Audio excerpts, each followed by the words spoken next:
Hello guys, and welcome back to my YouTube channel. If you're new to my channel, hello and welcome to my channel.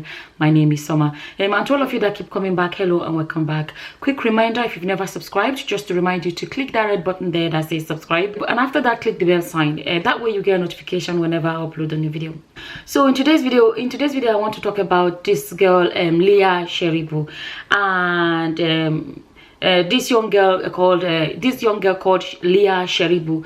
And for those of you that do not know who she is, when Boko Haram is a terrorist group in Nigeria, right? When they went to this school, it was all over the news internationally and everything. They went to this school and they kidnapped the girls in school. They don't believe in girls being educated and stuff like that, so they kidnapped these girls since February 2018.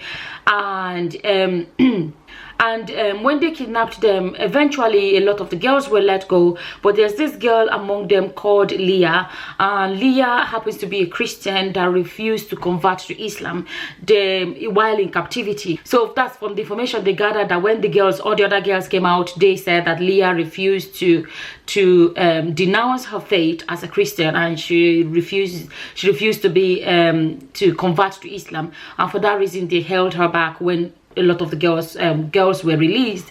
So the girl was 14 when they were kidnapped, and now she is 16. She's now 16, and this girl is still in captivity. And in today's video I wanted to talk about how I don't know, but I don't feel like the how do I say it, like the people at the top in our Christianity in Nigeria, I don't feel like they're doing enough. I don't feel like she's talked about that much. I don't feel like enough is being done to help this girl.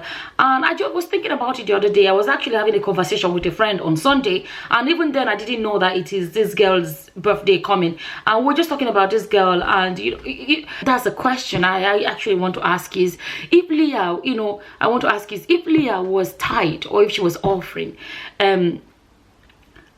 do you think these GOs will still let her be in the forest or whatever? I don't even know where she is at the moment. I feel like if Leah was tithe and offering, the GOs would have gone to find her. The GOs would have gone to find her. The big daddies in the Lord, would have gone to find her. If she was private jet, they would have gone to get it. They would have gone. You see, okay, think about this thing, right? When Daddy Freeze came up with this attack on tithing, this so-called attack on tithing, you should have seen how dedicated they were to fight against anyone that talked about tithing. You would have seen how united they were, the people at the top, the so-called GOs of the land. You should have seen how dedicated they were, how focused they were. Every one of them preached it non-stop, trying to tell their church members, you have to do this, you really have to keep paying your tithe. They took it like a battle, and they fought with everything they had. When I say they fought, there were some people saying they were ready to curse and abuse and do anything to protect the tithing and the offerings, or the tithing, the tithing.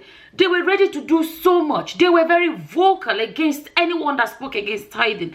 So vocal. Even till date, the ones that are buying private jets are coming out to defend their rights to have private jets and all of these things. And a Christian girl in our country is held captive, and refuse to release her because of her faith.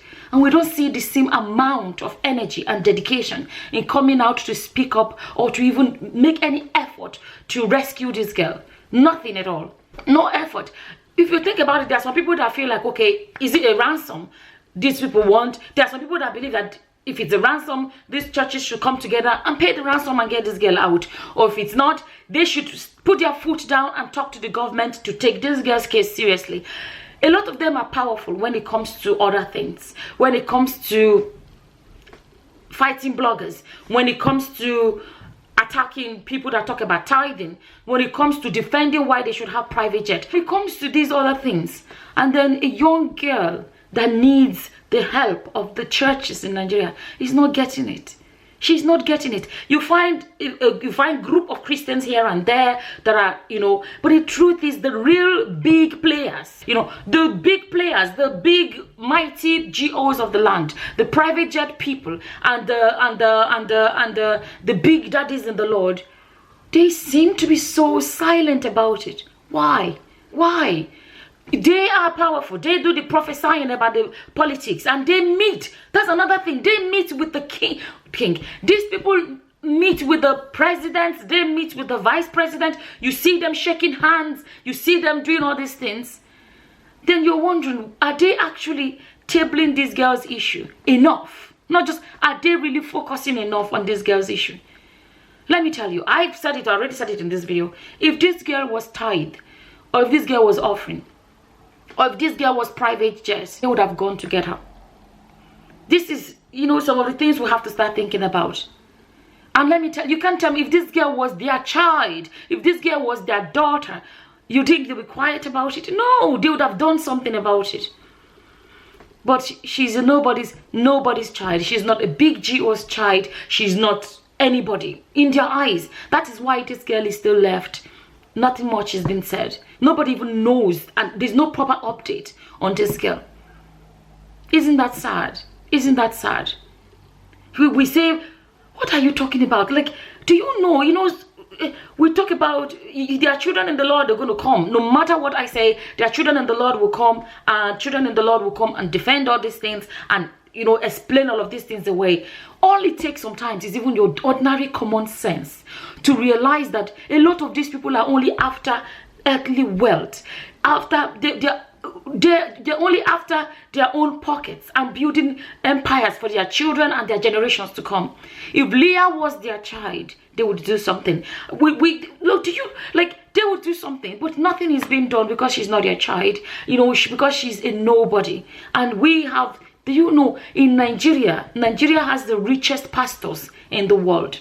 I've said it before, where the list of the top 10 richest pastors in the world, in the top 5, there are 3 Nigerian pastors in the top 5. That's to show you how high up there they are. With all the powers they have, to meet with high and mighty people, the president, the vice president, and this person, that person, yet I personally feel like enough is not being done. If you know whatever is being done, you can share with us. That is how I feel. I don't feel like enough is being done. This girl has stood firm as a Christian.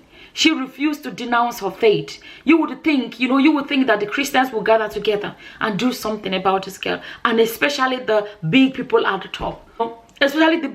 top. But there's nothing much being said. Nothing much being said. I keep saying, in comparison to when there was attack on tithing. You should compare this, really. Compare this between what's happening with this girl and compare it to when there was the so-called attack on tithing, and see how they fought so hard. They fought so hard for tithing. Fought so hard. Till date, they are still coming up to speak up and defend their rights. Their rights to have private jet. They were plain, they dedicated when it comes to other things. And yet, a fellow Christian like us, is held in captivity, and there's nothing much is happening, especially from the top. Nothing much is happening. As always, I'm going to make my videos. At the end of the day, my video, like I said, is to make us to keep thinking. And I think the more we think about these things, we realize that a lot of these people, there are a lot of things we have to question. Is it really about the things of God? Are we not supposed to be Christian brethren, in Christ?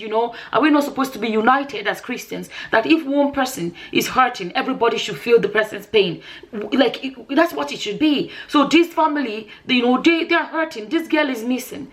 But there's nothing much happening. There's nothing much happening. And the more we look into it, the more we begin to realize that everybody is only after their own interests.